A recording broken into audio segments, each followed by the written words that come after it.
outpouring of support across the state from the GOP. This is unprecedented. I think there's never been a more important time to get involved and get engaged with what's going on. There's been talk about questionable elections. Well, right now in Oklahoma, your election is being stolen by a straw candidate that is not even campaigning. I've taken some big hits for standing up for taxpayers, for calling out the bad actors, for telling taxpayers exactly what has gone on with their money. And now those special interests that sought to cover it up are now coming after me. Yesterday, we laid out in a press conference exactly what had happened with the EPIC charter schools. And remember, EPIC's a public school. It's 100% funded with your tax dollars.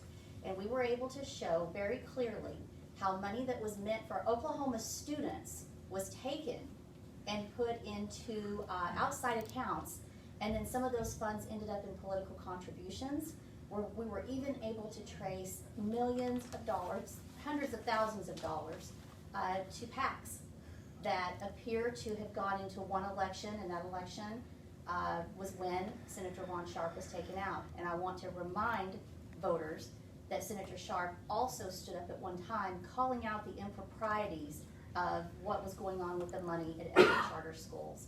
So with that, I'd be happy to answer any questions that you have about what's going on right now and what we're seeing. Do we know of any other campaigns that are being influenced by some of this EPIC dark money? We laid out everything that we were able to see previous to this election cycle. I think with some work, we could probably pull up some more examples of how dark money is being funneled into this. Specifically my campaign, we can show where I think the number is around $700,000 that we can trace that probably has ties to the EPIC founders. So, is there a sense of fulfillment for you knowing that after all these years of trying to find, work through this, and you finally were able to shed light on what was happening? Well, we were never in doubt about what we had found immediately upon conducting this audit. It just took a while to lay out this very complex scheme where the average taxpayer could understand exactly what had happened. So whenever you ask if there is a sense of fulfillment that this has come, I believe this is just the first step towards getting those students and parents justice for how their money was robbed and then spent for special interest. Do we see next steps maybe going to some of the campaigns that received money from Cheney and Harris? Is the state gonna try to claw some of that back from the campaigns? Well, I can't speak about any ongoing investigations. I can assure you there are some, but I would expect to see a lot come out in the future. Do you expect more indictments to come as well? Again, there are still several ongoing investigations related to this matter. This was just the first step.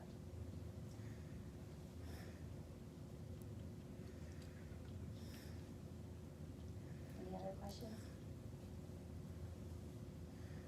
I just want taxpayers to know government's getting bigger on your dime. You will never control government if you don't get your arms around where the money's going.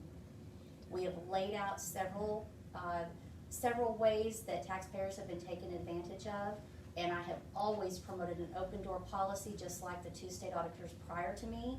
If taxpayers have questions or concerns, they can come to this office and they can get answers. And it's been an honor to serve as your state auditor, and I would appreciate 4 more years to complete the big projects that we have going on. We are in the middle of a big audit of the State Department of Education. We've got several audits that have come up that you've seen in the news lately, and this is no time for someone who has absolutely no auditing experience to be put into this office so that your state auditor's office is shut down and shut up.